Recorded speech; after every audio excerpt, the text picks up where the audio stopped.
Welcome back, everyone, to the Unclassified Podcast. We come to you from a secured bunker at the start of the Second American Civil War. Cybertrucks are making their way from Starbase, Texas, and they are going to D.C. The Virginia National Guard is digging trenches. They're putting up roadblocks around D.C. to prevent Elon Musk Prigozhin from seizing the Capitol. And we're coming at you live for that. But before we get into it, remember to like, comment, subscribe. Hey, if you're listening on Spotify, Apple, give us 5 stars because you know what? That tells other people, hey, these guys are real. And if you're listening as much as you guys are, you might as well do it, right? And today, after we get through the American Civil War, we're going to be talking about Ukraine's massive attack on Russia, how they did it, and the implications going forward. But before we get into all that, it's D-Day. It's the anniversary of D-Day, Preston. Yep, I got my sweatshirt on. This is my 101st Airborne sweatshirt from the football game, Army football game this year. But units that jumped in the night of the 5th. Absolutely. Yep. As we've talked about before, Julius Caesar Wheeler, my great grandfather was a part of that gang, and what a group. Have you ever they been were. to Normandy? I've not. You should. You should. I would love to go. I think that'd be great. I have this French book of the 82nd. Because I was surprised to find out that I would say 75% of the literature written about those who jumped in the night before is written by the French. I shouldn't say I was surprised, but you know. And so I'm going to have to get some Duolingo up or something so I can read this book. So that's one of the cool things in Bastogne is they've got like stained glass windows in the church, or Bastogne, excuse me, in Normandy. Like, there's stained glass windows in the church highlighting the 82nd Airborne and the 101st, and, like, it's just really cool. What an insane job. You got to jump out of this airplane, and you all get split up, and then it just, like, works. You guys are so crazy that it just works. You just split up in the teams of 5 and take up random positions. Talk about absolute insanity. But absolute insanity from our secure bunker here. Preston, the co-presidents are arguing, they're fighting, and I've never seen anything like this. So, are you ready to get into it? Yeah, first off, impressed that your secure bunker looks the exact same as your normal recording setup. So well done in kind of, it's like the White House, right? You got to have the different rooms that look the exact same. And absolutely. Well done. I don't want to give up my location, so, of course. So, all right, so with this Musk-Trump stuff, I think the best thing to do is to back this out 10,000 feet and explain it like somebody has never opened the Twitter app before, because I think we're at risk of getting too far into the weeds too quickly. Oh, yeah. So let me back it up for everyone. So there's the big, beautiful bill that we've talked about in this podcast before. I'm certain you've seen it on the news before. And so with this big, beautiful bill, Elon is not a fan of it because it adds $2.5 trillion to the national deficit. It also... the Committee for a Responsible Federal Budget says it will add $20 trillion to the federal debt over 10 years. The CBO says it'll add $5 trillion over 10 years. So, I don't know. I think the CBO is probably more accurate in their assumption. But regardless, that's still a ton of money to add to the debt. Elon is very upset about this. And so he has been calling the bill debt slavery. He's been calling on citizens to rally and call upon their congressmen, their senators to vote no. The House already passed this bill, and they really want the Senate to get rid of it. Now, another key provision in the big, beautiful bill is that it doesn't defund the courts, but it removes the ability of judges to put limits on Trump's power and essentially strips them of their ability to give nationwide injunctions, which is not great, right? But that's not Elon's objection here. And so that's all happening. And he kind of does this for 2 or 3 days. There's nothing. Everyone's like, okay. He's on Twitter freaking out about it, but no one really cares. Then Trump is in the Oval Office with Friedrich Merz, the Chancellor of Germany, friend of the pod. And he says, a reporter asked Trump, they say, what do you think about Elon Musk? And Trump pops off. He says, Elon's just mad that we got rid of the electric vehicle tax credit. And... that he would have won Pennsylvania without Elon, and that he's very disappointed in Elon, right? It's kind of like, it's a fight, and Trump makes some snide remarks saying he has a black eye. I said, do you want makeup? He said no, and it was kind of a weird thing for Trump to mention, especially because, like, when they had that press conference, Trump was like, oh, I didn't even notice he had a black eye, right? I know, like, it doesn't, in theory, matter, but it is just bizarre. And so that is the first salvo of attacks here, right? That's the first wave. Now, 30 minutes later, the second wave of attacks happens because then Elon hits back and he says, without me, Trump wouldn't even win an election. The Senate would be 51-49 Republicans and Democrats would control the House. And then Trump hits back and he says, Elon was wearing thin. He's gone crazy, so I kicked him out of the White House. And then he threatens to cancel all of Elon's government contracts with SpaceX, Starlink, Tesla, the Golden Dome, all of it. And so Musk hits back at the, crazy characterization, saying that he got fired, saying that's a total lie. It's an obvious lie. And then Elon responds, and this is really where we go from good to great in terms of this feud. Because Elon then replies back to Trump's threat to get rid of his government contracts and says, this just keeps getting better and better. Go ahead and make my day, is what he says. And then he retweets someone that says that doing this would destroy the International Space Station. Another key part of this is that it also cuts off communications for the U.S. military in some parts. It also would cast Ukraine's communications into serious jeopardy. It would be a disaster for perhaps the whole Western world, if not just us in Ukraine. So that's what happens there. Everything's calm and stable until Elon then gets a hold of a nuclear weapon. And he says, I'm about to drop a real bomb. The real reason that Epstein files haven't been released is because Donald Trump is on the files. Have a good day, GDT. Talk about 0 to 100. I mean, are you kidding me? How crazy is that, right? You got a reaction, you're going to be like, oh. I mean, like... The tough part here is these are two people that seem very willing to burn it all to the ground and to never accept defeat. So, I don't know where that goes, right? Also, it seems like a lot of folks saw this coming. It's not the craziest thing in the world. You've got two people that are, I would argue, relatively ego-driven and focused on power. And, how many times throughout history has that worked where there's two people with that strong of a personality at the top? It just doesn't.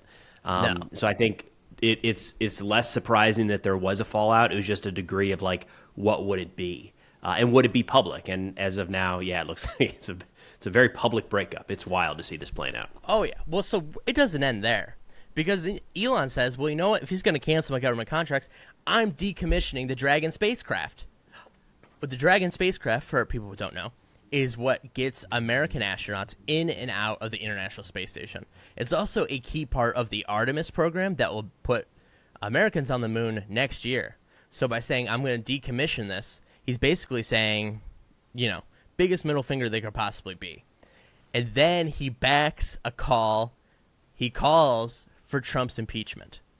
So then a top Trump advisor says, Elon Musk needs to be deported immediately.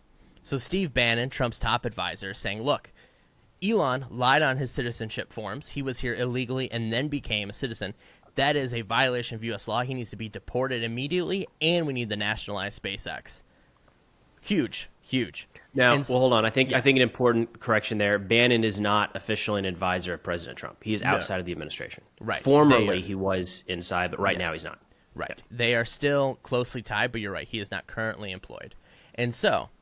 then all of a sudden, not currently employed, we see peace talks. The men maybe come to their senses by 8 p.m. last night. Musk starts talking about peace. He's also telling NBC, if this escalates any further, I'm going to fund the Democratic Party. I'm going to get Trump out of office. And the White House is then telling the New York Times, we're preparing for war, right? So no one's really taken a shot at each other in a few hours now. And then Politico says, actually, the two men are going to have a phone call this morning, and they're going to hash it out, and they're going to make peace, and everything's going to be great. And then Donald Trump woke up this morning, and he called ABC News and said, there's going to be no call because Elon's gone crazy, and I'm not interested in speaking to him. And then he says, Elon's begging me to talk, but I'm not going to talk to him. And then Trump also called the Wall Street Journal to tell them, I'm going to get rid of my Tesla. I'm going to sell my Tesla that I bought from Elon. Did he say Tesla? I don't. They or are you wrote down. They wrote down Tesla, but every time Trump cannot say the word Tesla. You will never see him say it. He only says Tesla. So now, the key part everyone's wondering here: who's going to win, Preston? Now I'm going to tell you who I think is going to win, and I want you to give, what you think here. So I think Trump will by definition win this because Trump is very vindictive. He hates disloyalty, and he even has the levers of the state at his disposal, right? He has more power than Musk. Musk may have more money. I also think the fact that Trump is very funny works in his favor, and the fact that Elon is maybe the least funny person to ever exist works against him. Now, with that said, Trump is being very weak right now. Elon is kicking his ass in this fight. He looks like a fool, and Trump just seems like an old, weak man, not fighting back or anything. And J.D. Vance is saying, he's being measured. He's thinking about long-term distances. Nah. 2017 Trump, he would have been up by 17 right now, okay? He would have been running lamps. We would have had a nickname for Elon, okay? Trump would have been posting YouTube links to that South African hate song, Kill the Boer. That's what would have been happening now, okay? Instead, Trump he's weak now. He doesn't have that dog in him. He's 78 years old, and he looks like he's ready for a nap. With that said, though, I think Trump, when you get this man going, there's no stopping. Trump's got that old man strength. Not physically, but in the brain, okay?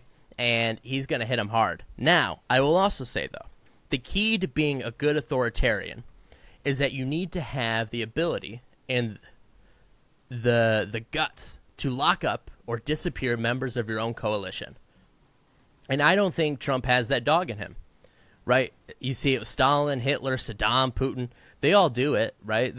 People just disappear because they defied the king in some way. I don't think Trump has that dog in him. To me, Trump seems like someone who's very personally affected by the breakup of this friendship between the world's two biggest weirdos. But with that said, Elon has the power of the purse. Whatever Trump does to Elon's effect will certainly be felt come 2026. But as I said, Trump has the power of the state, so he can take SpaceX away. He can hurt Tesla. He can investigate Musk's citizenship, his drug use, whatever. So my take is Trump in 7. What do you think? I mean, the tough part is we haven't really had this before in the United States. The arguably the most powerful man, the head of state, going off against, one of, if not the wealthiest man in the United States. I feel like in other examples throughout history, that probably doesn't go well. It probably spirals in ways that we hope don't happen here. I don't know if that's necessarily in the cards. I think an interesting part here, I don't know what win or lose looks like for either one of these guys right now. For the United States, I wish they would just stop, take this behind closed doors, sort it out. Like, I do not care. Like, just figure this out. There's so many other major things happening right now. Our adversaries are looking at this and laughing because this is taking up so much of our time and so much energy. You're going to watch Congress people and leaders across the government have to decide, like, which side they're on and which dog they're going to back. And, like, you're going to see cabinet officials start to put out statements that are just like, I fully support. And they don't need to be doing that. They need to be focused on their job. But nonetheless, I think maybe an optimistic side of me hopes that a takeaway here is recognition of how much power money has in our politics. I think that's not been unknown, but I do think this election cycle kind of brought it more front and center because we saw Musk take such a prominent role in government, where usually people that give that amount of money are kind of more staying in the shadows. So I think it's been on more people's mind, like, oh my God, this is an unelected official that is doing this because he has money. And I wonder if more people are going to kind of tune into that if Musk quickly changes sides to a degree. I don't think Musk is going to go fully in support of Democratic candidates and policies by any stretch of the imagination, more just that he will show his power, whether it's affecting the what's shown and what's highlighted on his platform X, whether it's through some of these contracts, whether it's through political donations, whatever it might be. I think we still have a good chunk of the population going, oh my God, that's too much power for somebody outside of politics. And I think he's getting ready to crack into a whole nother audience that's going to say the same thing because it's going to hurt them. So the optimistic side of me says maybe we'll find a way to say, hey, this is a problem for the country going forward, but I don't really know what that means.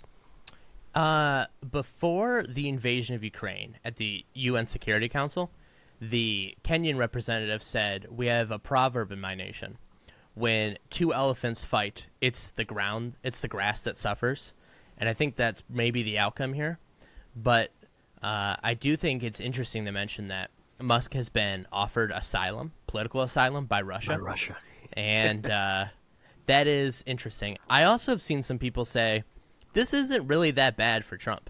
Elon Musk has an 8% approval rating across the United States. He's extremely unpopular. Trump is now very publicly shredding him, getting rid of him. They're having a very public break that this actually helps Trump. And I think perhaps that's right. I also think the other aspect of this is that people are psyoping themselves, if that makes sense. Nobody wants to seem gullible. So if you're a lib, you're saying this is a distraction from whatever. And if you're MAGA, you're saying this is all WWE. It's all a big troll.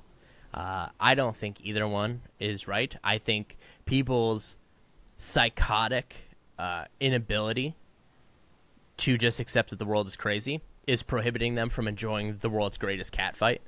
And I also on think, that. Yeah, go ahead. I was going to say, on that note, I had, the most important job I had in the last 24 hours is keeping Megan, my wife, up to date on everything that's happening. She follows what I refer to as Twitter on Instagram, where it's screenshots of tweets that make it over to Instagram, and she will share those with me, and it's relevant to a lot of the things that we talk about. But in a rapidly evolving situation like yesterday, it just wasn't cutting it. So she was getting memes late. She was getting the news late. So I took it upon myself, starting at about 4 p.m. local time here in Tennessee, to just start rapidly sending her every good meme I could possibly find, and really kind of tested the limits of Signal yesterday. You must have felt like Paul Revere. It felt good. Yeah. You must have felt like good. Yeah. I don't know if it's going to be remembered like it should, but it felt like a noble undertaking at the time. Do you think this fight continues on into the weekend, or do you think they're done? Because we know Trump's already going this morning, but Musk hasn't responded as we're recording. I turn off my notifications because I know these two divas are going to start up again, but do you think this goes into the weekend? Do you think we see a Saturday morning assault from either one of these men, or maybe a late Friday night sneak attack? Yeah, neither one of these guys lay down and call it a day ever. Trump is still complaining about things that happened like 10 years ago. Like, there's no way this is over. That is true. He is still complaining about The Apprentice being canceled. So, I mean, it's fascinating. That is really where we're at now. If you have followed news for a while, you knew this was coming. This is the tech right breaking from the populist right. At first, if you remember this back in January, I think we talked about it on this very podcast, they were fighting over immigration, over H-1B visas. Yeah. This was always due to happen, but now it is happening in full speed. And as I said, Elon Musk is very unpopular, but Elon Musk is very popular in one place, and that is California and Austin, Texas, because that is where the tech world is. Elon is very big in the tech world. He's still worshipped, and these people have a lot of money, a lot of power. They control a lot of algorithms. And so you may not like Elon as a person, but he still has a lot of allies in this. And you got to think, I mean, you listen to the Scott Galloway podcast. I do. He's always saying, we're looking for a businessman to stand up to Trump. And maybe that is Elon Musk. But we'll have to see. I don't know. It looks like Elon, I don't know if he has the fight in him. But I know Trump does, but he's being weak. He's being scared. So he's treating Elon Musk like he's Vladimir Putin. But on that tone, Ukraine, we saw, you want to talk about sneak attacks. How crazy is that? Preston, give us the 411. Fill us in. What was crack-a-lackin'? Operation Spiderweb. The Ukrainian SBU, so their domestic intelligence agency, put this thing together, and 18 months in planning, something to keep in mind, which means Zelensky's had this up his sleeve for quite a while. And on June 1st, let's give the breakdown here. So Ukrainian assets went into Russia. They rented a warehouse and started assembling small FPV, first-person view drones over the course of the last few months. They then put these into containers with false tops. They looked like modular homes. They then called local shipping companies, long-haul truckers, to come pick up these containers and deliver them to a location. Halfway along their route, they got phone calls. Hey, pull over at this truck stop or at this intersection and in this parking lot, and we'll take it from there. And while those truckers were waiting for that transfer, the tops of their vehicles, the tops of the containers opened up. They just happened to be within striking distance of 4 Russian military airfields. And I think 117 drones started taking off. 170 drones took off in total from the back of these trucks and smashed Russian strategic aviation. The total roll-up at this point is still a little confusing, and the reasons for that are really interesting. I think we've been able to visually confirm at least 12 Russian aircraft that have been destroyed, another 12 to 15 that have definitely been damaged, but it's still not entirely clear. Part of the reason for that is this wasn't like a small explosion by an aircraft and a wing fell off. They targeted aircraft. They went after their fuel tanks on the aircraft. They also hit some that had missiles loaded for an attack. Some of the aftermath of this strike is dust. Like, you can barely see the outline of an aircraft that burned out on an airfield. There's nothing there anymore because it was a fuel fire. So it's hard to look at that and say, was there even anything there before? There's that little remaining in certain portions. So nonetheless, this was wild. Ukraine immediately claimed responsibility, said everybody who took part in the operation was already safely back in Ukraine. Hell yeah. That appears to be true. So these were operated remotely from inside of Ukraine. Looks like there was a mix of AI targeting and manual control, and they operated them, I believe, over the Russian cellular network. And their airfields were just no match. They weren't ready.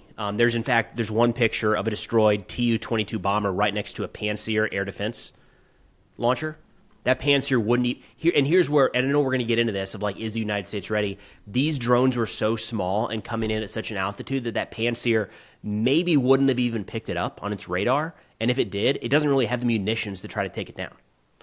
So this was closer to sabotage than like what we would consider a traditional military strike. Whereas like by the time it started, there was no stopping it.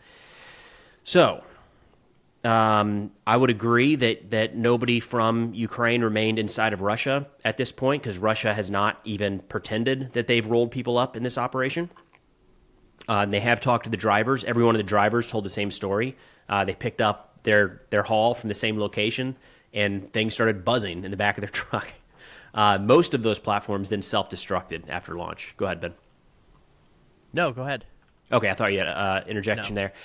Okay, so then the big issue here, unfortunately, the response was largely across Russian media to ignore it. So, you're talking about somewhere between 5 and 8% of the Russian Strategic Air Force was destroyed or significantly damaged in 20 minutes, and Russian media was ignoring it. Like, some of their largest media properties didn't run a story on it for the first 3 days. Yes, Ben, you have a question. Yes. So 5 to 8%. Can you contextualize that in an American or European context, in the sense of what is 5 to 8% comparable to? Have we ever suffered 5 to 8%? How does that compare to a Pearl Harbor in terms of how much Navy we lost? That's actually something I don't know in terms of percentage numbers, but when talking about, there's some questions we're going to get into about, is the U.S. ready and could China do something like this? That's going to come up then, so I'm going to get into it at that point. 5 to 8%. It's hard to dial that in exactly. I think the important piece to know here is that these aircraft are very, very expensive. A lot of them are no longer being produced. These are Cold War aircraft that were built to launch nuclear weapons at the United States and Western Europe. We should note that part. They're being used now to launch long-range missiles into Ukraine. But a lot of the parts are no longer in production, so they aren't easy fixes, even if it was minor damage. But again, some of these, it's dust just getting sprayed off the runway at this point, so there's no repair yet to be had, or there's no repair option out there. So churning out new bombers takes a long time, years, and Russia would have to ramp up production at this point to get there. So it's a significant loss. There's no two ways about it. Losing one of these is significant. It's, when was the last time the United States lost a B-2 or a B-1 or a B-52? I have no idea. It's been a long time. They lost oh, no, you're right. They haven't. They lost the F-1. What is that called? The F-18? No, the F-1. Oh, F-117? Yeah, over Serbia or something like that. They shot it down. Yeah. It's the only relevant thing they've ever done. Go ahead. So it's a lot. It's very, very significant in a lot of ways. The concern here right out the gate was this was part of Russia's nuclear triad. They have air-launched or air-delivered, I should say, nuclear weapons. They have sea-delivered nuclear weapons and then land-based nuclear weapons. And this is one of the three legs of that triad. So call it a 10% hit to one of those is pretty significant. And in a U.S. versus Russia context, that could be grounds for a retaliatory nuclear strike. In Russian nuclear doctrine, that's laid out pretty clearly that a directly targeting their nuclear infrastructure could be grounds for a nuclear response. So there were people concerned about that. That did not materialize as of yet. Oh, yes. Okay, I have another question. The viewers, if you're listening on Spotify, you can't see, but I am raising my hand. He is very respectful, yeah. Yes. So I know it's a triad, but do people actually care about the plane part of it? Because it just seems like a redundancy, because the plane part of the nuclear bombs was maybe big in the 50s, but like not really anymore, right? You have your ground launched, you have your sea launched. I mean, at what point do the B-52s and the Tu-195s actually matter? It's a couple different reasons. So one, it's just another way that, like, ground launch for the most part you've got some that are more mobile, but you've got some fixed locations. You generally know where those are. Aircraft can be scattered around. It's just one more thing that somebody would have to keep track of like, where are those? Which ones of those have nuclear weapons on them? So any removal there does play into that calculation. Also, there's some newer air-launched ballistic and cruise missiles that pick up their speed because they're air-launched rather than ground-launched. So they're harder to intercept at times because they're starting from that, a couple hundred kilometers per hour or greater speed when they come off the rails, as opposed to starting from stop. So that's, in fact, how we're seeing Russia use a lot of air-launched cruise missiles into Ukraine. And they've been very, very, just overnight, a bunch of them impacted pretty effectively in Western Ukraine. They can be harder to intercept in that regard. So strap a nuclear warhead on one of those, and it becomes harder to intercept than a ground-launched one of the same version. Good to know. Good to know. Yeah. But what we saw was Russian media ignored it, said we're going to pretend like this didn't happen. They didn't downplay it. They just straight up didn't report it, which is quite the move. Love that. To see that in 2025. Russian mill bloggers are pissed off, angry, calling for the destruction of Ukraine, and a lot of personalities here in the United States were freaking out that this was an over-the-top escalation and Putin is going to destroy the world now and it's going to drag the United States into war, which was, these people seems would like piss their pants if they saw their shadow. It's the same people that come out of the woodwork every time, and they're always upset at Ukraine for fighting back, and it's so frustrating. Like, the escalation here is that Putin is fighting an offensive war in Ukraine. That could stop at any point. And I heard there were some great jokes recently. They're like, hey, if Putin just would have accepted that ceasefire, he wouldn't have lost all his bombers. Mm-hmm. That's a good point. So nonetheless, we did just see, well, I should also mention that a day or two later, Ukraine carried out an attack against the Kerch Bridge, attaching Crimea to mainland Russia. Was it successful? I am successful in the sense that something went boom. Yes, right next to one of the pylons holding up the bridge, one of the support structures. The bridge is still standing. Traffic resumed like an hour or two later. Russia was very quick to say that everything was fine. I don't know that I would drive across that bridge right now. I don't know enough about engineering and how that thing is held up, but when there was any sort of explosion against the base of a bridge, to within like 90 minutes say, actually, it's fine, I just don't feel like you can do adequate investigations in that period of time deep underwater to say, yeah, it's good, don't worry about it. So it's not clear, was this part of a larger operation, and the other charges did not detonate. The SBU kind of trollishly said the first device was detonated, which makes you think maybe there's a second or a third. We'll see. I don't know if that was the first of something larger, if other charges did not detonate. It's not to send a signal. There's no value in sending a signal that we could hit the Kerch Bridge because they've done it. It's kind of an all or nothing type situation. Yeah. But that said, this was much less militarily significant than the aircraft. Ben. I have a question. So if you recall the first time they hit the Kerch Bridge and they blew up, they collapsed one of the roadways? Mm-hmm. My question about it is, do we know how they did it yet? Was it a suicide bomber in the truck? Was it a truck bomber and the guy driving it just didn't know? Do we have any idea how that happened? The truck blew up. We know that. I actually don't know. It's one of, or was it just like? I think I've heard both at this point, that he knew and that he didn't know. That's crazy. So I don't have a clear answer there. But no, I don't have a clear answer on that one. But nonetheless, Russia has been threatening their response. We're going to do something. We're going to get back at you guys. Russian media last night was like, guys, it's coming. Get ready. This is going to be it. And they did. We saw Russia's response last night. They carried out their... They responded last night? Yeah. Did you miss it?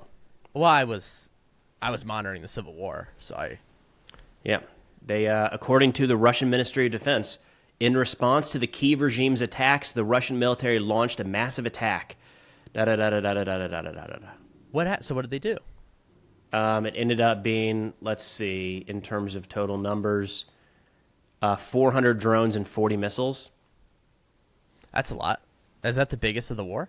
No, it's not even the biggest of the last few weeks. Which led some Russian mill bloggers to say, they're just livid, man. Across the board. They're like, are you kidding me?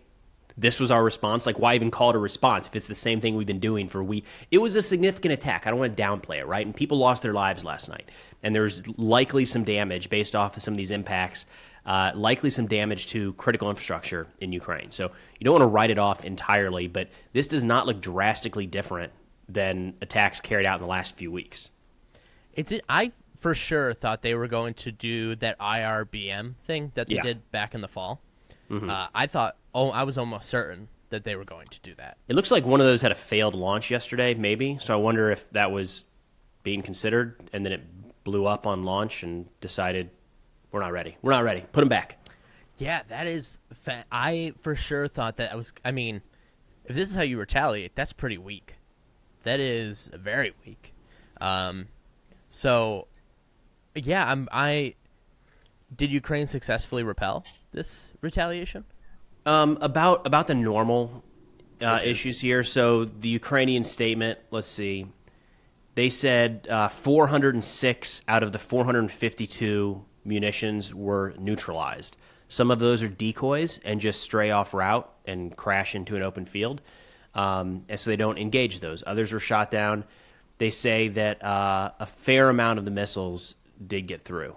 And we've seen videos of some impacts even in western Ukraine. So, according to this, about 50 munitions got through. That's a lot. What is stopping? So every day Russia kills civilians. They target civilians. Why doesn't? And look, I know in the West we think we're above this, but famously the founding story of the West is, I would say, World War II, is D-Day. And we are definitely not above killing civilians en masse. Why doesn't Ukraine just retaliate in the same way Russia's doing to them? Why doesn't Ukraine just launch a drone raid on Moscow and just kill random Russians? I know it seems grim, and perhaps we think we're above it in the West, but why now? Why not? Well, I think some of it is the media framing, if I'm being honest. So Russia does not exclusively kill civilians, and Ukraine does not exclusively hit military assets in Russia. So we have seen Russia certainly has hit a fair number of military targets in Ukraine since the war began. And I think a lot of times we key in on the ones like last night, looks like a drone hit the side of an apartment building. It's like, you cannot convince me that on the 6th floor of that apartment building was some sort of military network, right? There were women and children and families living there. That gets a lot more attention than, again, Russia said they targeted a bunch of different military facilities. We're not going to see the BDA from that on either side because it's of no value to say, oh, man, they did hit our drone factory or headquarters or whatever. So I think we do get a lot more attention on the Russian strikes against civilians, and we get a lot more focus on the Ukrainian strikes against Russian military infrastructure. Like last night, they did, Ukraine, in response, or as this was ongoing, they hit a fuel depot, another one. They hit, of course, a couple days ago, we saw the strikes on the airfields, very obviously, clearly military targets start to finish. But meanwhile, there's been drone strikes into Russian territory every day for the last week, and a lot of them are flying into areas like Belgorod, Kursk, some into the Moscow region, and quite a few are being intercepted, but those are not, from what we can tell, hitting like a large Russian airfield or a fuel depot. And Russian media will put out, like, look at this car in Moscow that was just hit, or this home in Kursk that was hit. Now, were they targeted deliberately, or was it, again, half intercepted, or it went off course? We don't know. In terms of the quantity of this, it's not even close. Russia is firing more munitions into Ukraine and hitting a lot more civilians, and it hasn't been close from day one. My gut says that a part of it has to do with that. Russia has the ability, in terms of the quantity of munitions, to use some for terror purposes rather than exclusively military ends, whereas Ukraine has more of a limitation. So if they're going to launch a 600-kilometer drone strike deep inside of Russia, it doesn't do them any good to have that hit an apartment building east of Moscow. That is fair. Yeah. Interesting. Okay, so it's like Ukraine basically has more targets to hit than perhaps Russia does? Or... I think it's a different strategy, too. I think there's an aspect of this that Russia is genuinely trying to terrorize the Ukrainian population. And I don't know that holds true the other direction. Like, Ukraine is trying to liberate their territory. They want Russia out. Right. It doesn't do a lot of good to randomly kill 2 civilians in Moscow. It doesn't have the same value as hitting a rail hub in the occupied territories, or a fuel depot, or an airfield. So I think the cost benefit is very different for both sides as well. So when they hit fuel depots, they hit rail hubs, they hit roads, bridges, whatever. How fast does Russia repair these? Are we looking like at World War II numbers? You know, and like famously in the Western Pacific, they would, Japan would bomb a runway and it would be paved over within 45 minutes and fixed. Are we looking at like those kind of repairs, or do these things take a while for Russia? For airfields can be fixed pretty quickly. We saw this during the India-Pakistan fight where, that night, the runways were being patched up. They can be out of commission for a couple hours. Even then can be a challenge depending on the scope of it and the pace of operations. But when you hit something like ammunition storage depot, like there's a lot of what Ukraine is going after is not that it takes Russia time to repair. It's that it takes them months or years or longer to build back that capacity. So like Ukraine will go after a fuel depot and a bunch of the fuel will burn out, and a quarter of the facility is destroyed. Well, to get that back up to its current operating levels, it might take months, years, or longer. Same with some of these ammo depots. When they hit something that is full of 152 millimeter shells and Grad rockets and stuff, they can rebuild that bunker pretty quickly or just relocate it somewhere else. But that might have been 2, 3, 4, 5 weeks worth of artillery ammunition that just went up in the blink of an eye. Russia can't reproduce that overnight. So it's that kind of stuff that Ukraine generally is going after. Interesting. So we actually have questions from the viewers about this attack.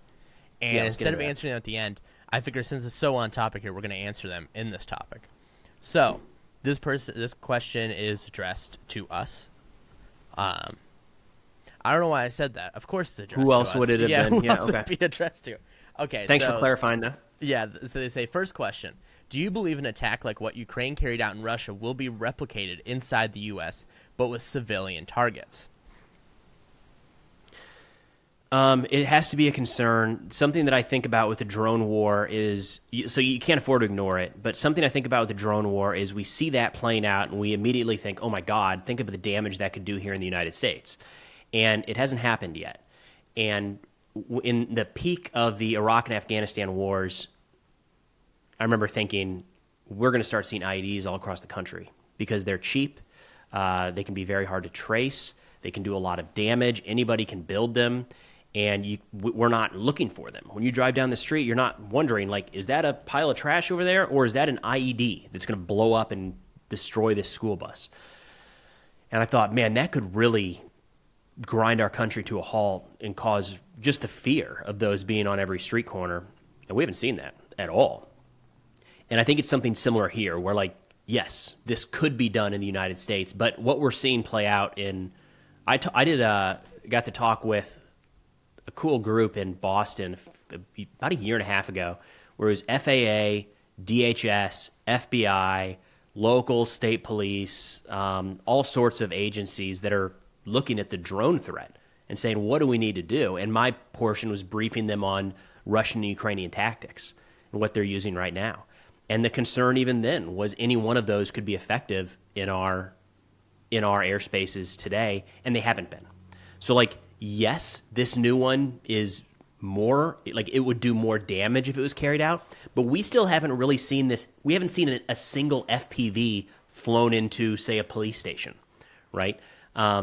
We haven't seen the singular drone attack yet. So, got to keep an eye out for it, but whatever we're doing to prevent that at this point does seem to be working. And the same goes for the IED threat that didn't really materialize in the United States, fortunately.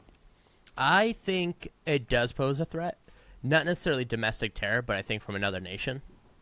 I think if you are China and you're looking at a war between the U.S. and Taiwan, I think this is definitely something you're going to consider. If you hit Whitman Air Base where the B-2s are, that's a pretty big hit for the U.S. Strategically. I also think, with these drones, you could attack, you hit Norfolk, hit San Diego, hit the U.S. Pacific and Atlantic Fleet at once.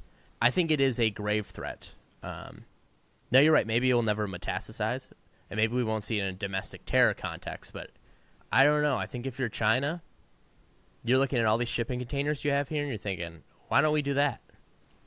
Especially given how close the San Diego port is to the shipyard. Now, this person also had a second question here. They said, what kind of action should be taken to prevent an attack from occurring? Yeah, this is where it gets tough, because if you borderline have to view this, it doesn't really matter. If it just becomes more untenable if you're viewing it as a general terror attack and saying, like, how can we protect, downtown Chicago? Like, then it becomes just completely overwhelming. But if we zero that in on just military facilities, even then you'll see how unprepared the world is for this threat right now, which is, I don't think Ukraine is getting enough credit for this. People are viewing it as just they moved some drones into Russia and hit some targets. They created a system. They put in place and carried out an operation that was impossible for Russia to stop. The minute those drones went airborne, they could not be stopped. The reason I say that is when you look at FPV drone defense in Ukraine, there's a couple different ways that they're being defended against right now. Electronic warfare, jammers is an easy one. You just shut down the airspace. Nothing can fly here. We've seen that mitigated already with wire-guided drones. Problem solved. So, like, that is one way around them. Doesn't look like these drones were wire-guided, but I would not be surprised if the next such attack like this comes with wire-guided drones, because why not? So when you're looking at some of these Russian air bases, you'll notice that a lot of them that were hit were pretty far inside of the country. They weren't on the lookout for these small drones flying overhead. I don't know what their electronic warfare package looked like. Now, let's assume that every air base in the United States has significant electronic warfare jamming, so drones like this can't fly overhead. Okay, so we got the fiber optic concern, has to be real. But once those drones get in the airspace, there's no real easy way, effective way to shoot them down. Again, what we're seeing in Ukraine are drone nets and fences, and then shotguns, to be honest. Like, these are very small drones, and there's too many of them to even use surface-to-air missiles. Large caliber surface-to-air cannons are not doing the trick because they're flying very low and very fast. You end up, an FPV flying 20 feet off the ground. If you're trying to engage that thing with a surface-to-air cannon, you're just going to destroy the entire base in the process with every round that misses it. So shotguns, close range, and then nets. And if you look at any military installations around the world right now, there's very few that have people manning the perimeter with shotguns prepared to down enemy drones and have nets covering sensitive areas. You see that in Ukraine, you see that in portions of Russia, but that is the defense right now, and we're not there. So this next question is it likely China will attempt something similar to what Ukraine did in the United States? You hit on this a second ago. I don't think it's very likely in the United States would be, to me, more akin an act of terror. I think a lot of times the comparison goes back to Pearl Harbor and would the surprise attack that catches us off guard and we're not able to respond is kind of the idea. But that's not how the U.S. military is structured today. So if China, you think back to World War II, when their goal was to knock out essentially our entire Pacific fleet, and they came very close. If they had done that, it could have bought them years, potentially, before the United States could get involved in the war. And that was, big picture, their goal. There's nowhere you can do that right now. There's no singular location you could attack in the United States that would knock our warfighting capacity out for even a couple months, let alone a couple years. So if they go after Hawaii again, right? We've got a lot of resources in Hawaii, or pick any military base in the Pacific. It's not that hard for us to shift aircraft from the east coast of the United States or even in Europe to forward deployed locations in the Pacific, and air power, of course, being pretty significant in this fight. So I don't know that it's that. I haven't heard much of a threat of China overtly attacking the United States in general, so I'd be a little skeptical to say that. I don't know that it's for lack of ability or lack of means. I don't think there's much of a desire in China right now to militarily strike inside of the United States. So yeah. The second part of the question I cut off is, do you think they'll do it in the case that the United States attacks mainland China or tries to invade China? So I cut off that key part. Yeah, I got you. If the United States tries to invade mainland China? Well, yeah, in a lot of scenarios of Taiwan, they have the U.S. establishing beachheads in some parts of China or bombing inside the mainland of China. Yeah, I mean it's a new capability, so wouldn't write it off entirely in any situation. But the way I would probably look at this more is very targeted, limited in scope. So you might see the scenario used by China against Taiwan, for instance, as they prepare to launch some sort of attack against the island. Why not start off as Taiwan is looking at ships and aircraft and long-range missiles?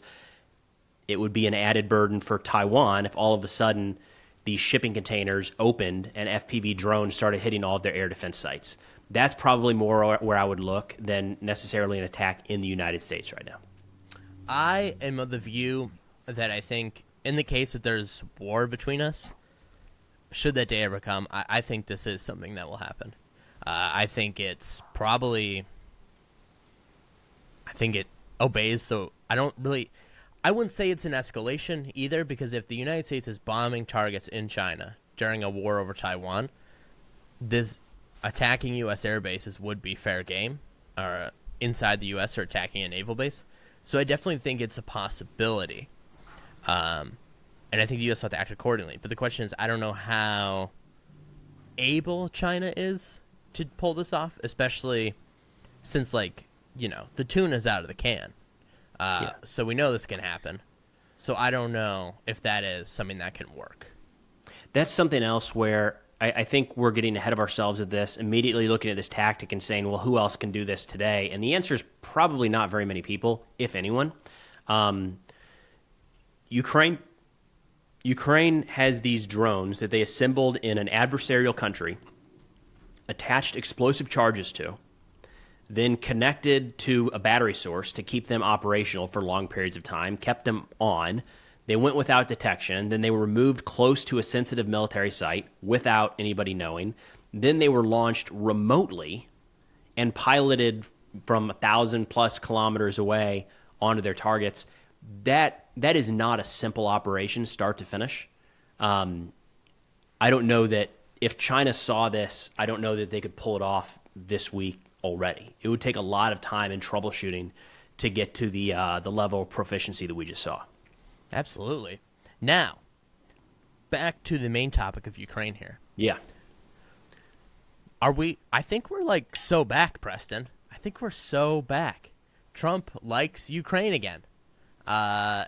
He's all about it. He says he backs Ukraine. He acknowledges Russia started a war. He was with Friedrich Merz there. He told Axios that he thought the attack was badass, right? The spider web. And he told Putin not to respond to Ukraine, not to attack back. I don't know. Did he? What? That wasn't what I saw in the message. No, that's what he told Friedrich Merz in this in front of the press. He said, look, I told him don't attack, don't hit Ukraine. And he said that he likes Ukraine, that he supports Ukraine. Of course, we haven't seen more aid to Ukraine, but I think we're so back. This attack apparently very much impressed Trump. He said it was badass, thought it was super cool, thought it was genius, and he seems to now respect Ukraine, and we'll see where it goes from there.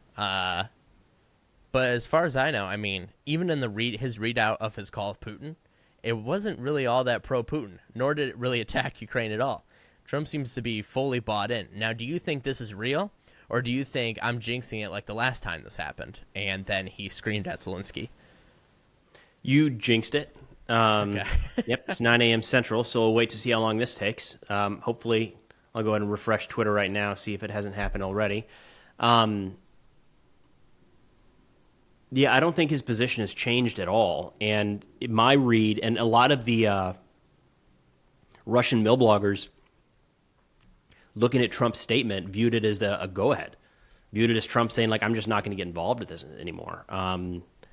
That's kind of more and more my perception is that he's just frustrated that he doesn't have the ability to end this like he thought he did, doesn't have the leverage over one side or the other that he maybe thought he did. And, I mean, look at where we are now. We're at this point of, like, rumor has it, he said to Axios that he liked that a certain attack was carried out. Like, that's the degree that we're trying to determine if his tune has changed on this conflict. I think he's just getting tired of it. It's coming up less and less in press briefings. Again, talking about this Operation Spiderweb, you know who we haven't heard a single word from yet? Pete Hegseth? Secretary of Defense Hegseth, Secretary of State / National Security Advisor / USAID / something else in there. Head of SpaceX. Yep, Marco Rubio. We're talking about, earlier in the episode, we were saying this is part of Russia's nuclear triad that has been eliminated. To be 5 days into this and not have a word from the U.S. Secretary of State, National Security Advisor, or Defense Secretary is pretty interesting. And I think my read of that is that they're just trying to distance themselves more and more from this conflict. It's entirely possible. Pete Hegseth has been busy, though. He's got his makeup studio he's constructing in the Pentagon. He's renaming ships. He's doing all kinds of things. He's busy. Marco Rubio, on the other hand, he did meet with Zelensky's chief of staff. So, and he got the debrief on the attack. And then I believe they also went to Congress and debriefed them on the attack. Do you buy that Trump did not know of this attack and that the United States generally was unaware of this attack as a whole? 100%. I am willing to bet a lot that the United States had no idea this was coming. The reason I say that is for quite a while now, Ukraine has not told the United States about what they're doing, especially when it does not involve the direct use of U.S.-provided munitions. So when the Kursk operation kicked off, they didn't tell us. By all accounts, the United States was surprised, did not know that Ukraine is rolling into Russia. The reason that they've likely kept us out of the loop since the summer offensive back in 2023 is twofold. First off, we try to talk them into certain approaches, and I don't know that we necessarily understand the war better than they do at this point. And that summer offensive was a good case in point. We really, really, really pushed them to fight in a Western manner that was not conducive to the situation on the ground, and it likely cost a lot of lives and certainly a lot of equipment, and maybe Ukraine's only real possibility to retake some of that territory. So now, this is not exclusively on the United States, but from their perspective, like if the U.S. is pushing us a direction we don't want to go in terms of the tactics, let's maybe not include them. Also, a lot of those plans leaked, man. A lot of that information was made public. This isn't a joke for them. They're trying to survive as a country. Lives are on the line. The existence of Ukraine is on the line. So they stopped sharing some of that information with us because it magically was making its way into the press. Now, if you're Ukraine today and you stop sharing information with the Biden administration because it was leaking information that did not help your cause, I find it very hard to believe that they would look at the Trump administration and say that they're more on our team, so we can trust them so much more with this classified information. I would be surprised if anyone did know about it. Do you think, I've seen people say they didn't tell them because the Trump administration would alert Russia. Do you think that's a possibility? I feel like that is not a possibility, but maybe I am a bit naive. I'm not quite in that conspiratorial camp. Okay, I thought the same. Yeah. But I think it is, I think it is a very rational view for Ukraine to say there are too many people in the administration close to the president that do not, that dislike Ukraine and want to see this thing wrapped up and would have maybe not alerted Russia, but would have spilled the information. I have no doubt. That's fair. Yeah. I don't have like a name to put to that. I just feel like there's enough anti-Ukraine sentiment and maybe isolationist sentiment that and we've seen the fallout, right? How many big names have been screaming that this is nuclear war on the horizon and Zelensky pulling the United States into World War III. Like anybody in that camp that would have had this information prior to June 1st probably would have tried to make it public to prevent it from happening. Yeah, I am of the view that those who are always crying that nuclear war is on the horizon are idiots. Pardon my French. But I think they're fools. And I also think, I don't know, the consequences if Russia uses a nuclear weapon, they're going to get nuked back. I don't think that's a question. I think it just determines from who. But they will get one back. So I just don't really, I think it's a losing proposition. And those who think it's going to happen, I think, are quite foolish. What do you think of that? I don't know. I would say we had like the peak at the start of the war where it was like, oh my, especially when Russia got stopped, it was like, wow, could this be a thing that actually makes sense for them to use? Since then, I haven't felt that way. Maybe when they were falling back from Kherson and Kharkiv, if that retreat had continued, like maybe, but I don't think it's in Putin's best interest to use a nuclear weapon now. I think it does. I think he gets more out of just threatening it over and over again. Yeah. Well, so I think it's two things. I think, yeah, when you continue to threaten it, no one cares, right? And number two, I think in 2022, the fall, like you said, when they're falling back from Kherson, they did plan to use a nuclear weapon.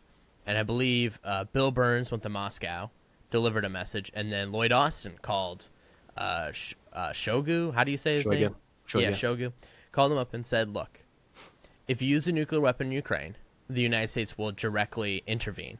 And Shogu said, I don't appreciate threats. And Lloyd Austin said, I am the leader of the strongest military in the history of the world. I don't make threats. I make promises. I remember that, yeah. Yeah. It was like, whoa, holy cow. Okay. Now we're talking. So, yeah, I think at this point, the nuclear threat's gone. You can't keep making the threat. It's so exhausting. You're right. No one cares anymore. It's like, So, I don't know. The more they say it, I don't think anyone cares. I also think it's complete fallout for them. So, whatever.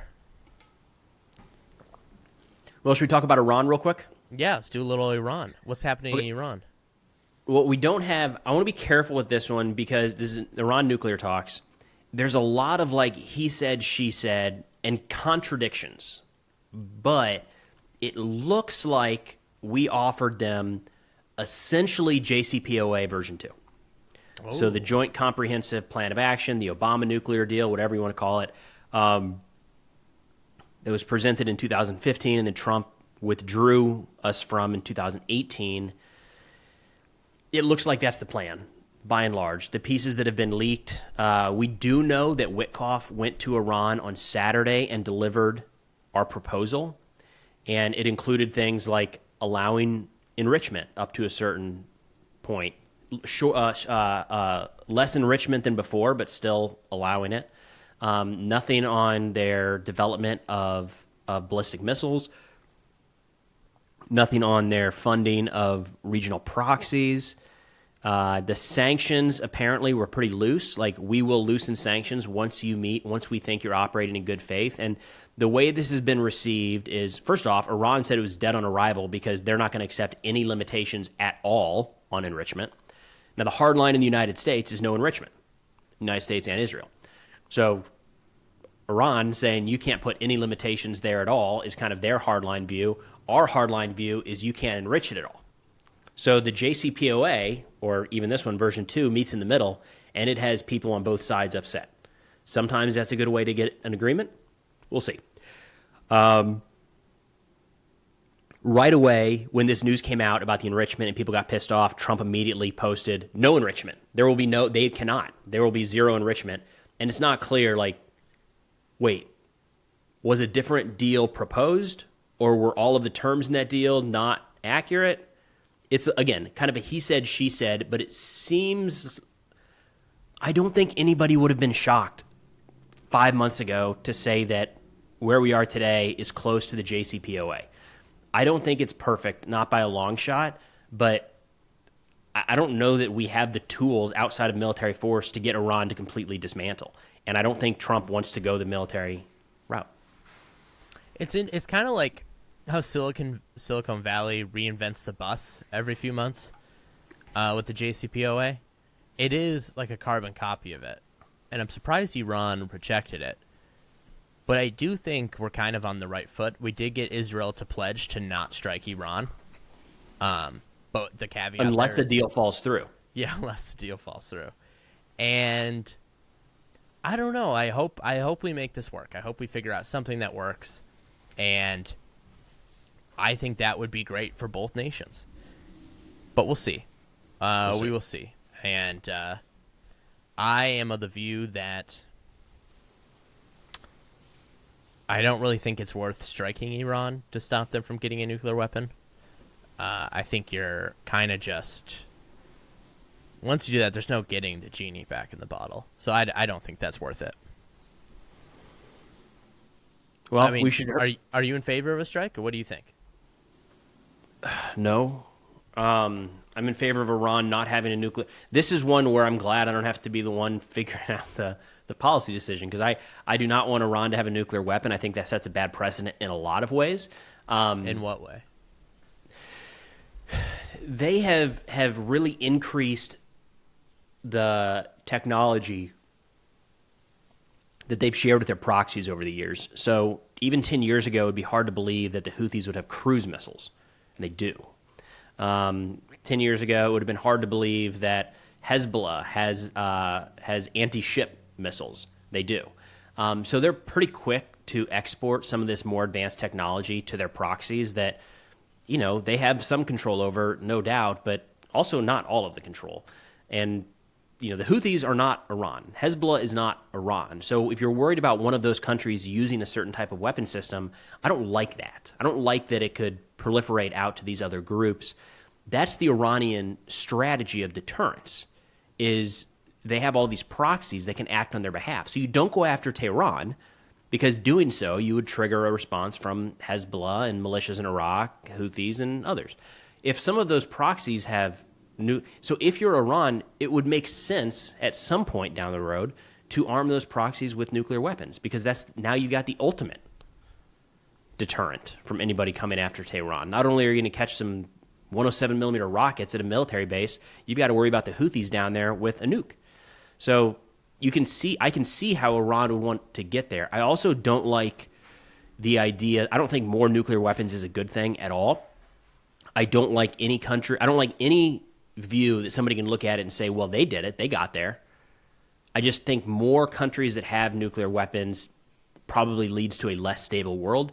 So I'd really like Iran to not reach that point. And then on top of all of that, they have pretty consistently killed a lot of Americans over the years, especially through their proxy groups. They're no friend of ours. So selfishly, I don't want an adversarial nation to have that type of technology. Let me play devil's advocate here on the giving terrorists nukes. So Pakistan... Great. Fire away. Okay. No. So Pakistan has nuclear weapons, right? They fund the Taliban. They fund terror groups in Kashmir, other groups that attack inside India, but they've never given them a nuclear weapon. What do you... I mean, is that not the counter-argument that states that are fund terrorism can act responsibly? That sounds crazy to say, but you understand what I mean. Definitely not the title of this episode. Yeah. I would say there's a difference in how Pakistan views some of those groups as not necessarily proxy networks, as much as extensions of their state intelligence or extensions of their regional power, whereas Iran refers to these groups as the axis of resistance. Mm-hmm. Like they are an entity, and Hezbollah goes out and promotes the group as a whole, and the Houthis promote the group as a whole. So it's not like kind of a secret backdoor like the United States does with groups all around the world. Like we've got this relationship over here. This is an alliance, and it's alliance with designated terrorist organizations that promote each other and prop each other up, and generally have the same desired end state. So I think it's a bit different. Okay. But good job taking the side of the terrorists there, Ben. One of us had to do it. Well, one of us didn't have to do it. You just decided to. Yeah. No. I mean, look, I'm not taking the side of them. I don't think I agree on your general point that more nuclear weapons is bad for the world. I think Iran should not have a nuclear weapon. But I don't know if I'm willing to throw us into a war to stop it. But on that, though, I think that concludes this episode, doesn't it? We got to get it wrapped and published because there's been no new Musk-Trump drama. And, no, there has been. Oh, he said, where are we at? I'm not even thinking about Elon. He's got a problem. The poor guy's got a problem. No, I won't be speaking to him for a while, I guess, but I wish him well. Which is, kind of sassy. You know what we need to do? We need to get these men on a couch of Andy Cohen, all right? And he will sort through it here. He will get to the bottom of what's going on here. But yeah, so Trump did say that Elon's crazy, but as far as I know, no response from Elon yet. Yeah, I don't know. Trump's losing. He's losing big. And if I'll be glued to the screen all day watching. If he doesn't fight back, we're not going to have a country anymore. So you better do something. Do it quick. Maybe he'll tweet all capital letters, Elon, stop. Stop. Yeah. That'll do it. All right, everyone. Thank you for watching. Remember, like, comment, subscribe. Give us 5 stars on Apple and Spotify. Sorry, I forgot what it was called. Spotify's a big one right now. Yeah. Spotify. We're growing so fast. They're going to send us a plaque for how fast we're growing. They're calling us the Flash Lightning. Cool. All right. Thanks, everyone. We'll see you next week for so much more.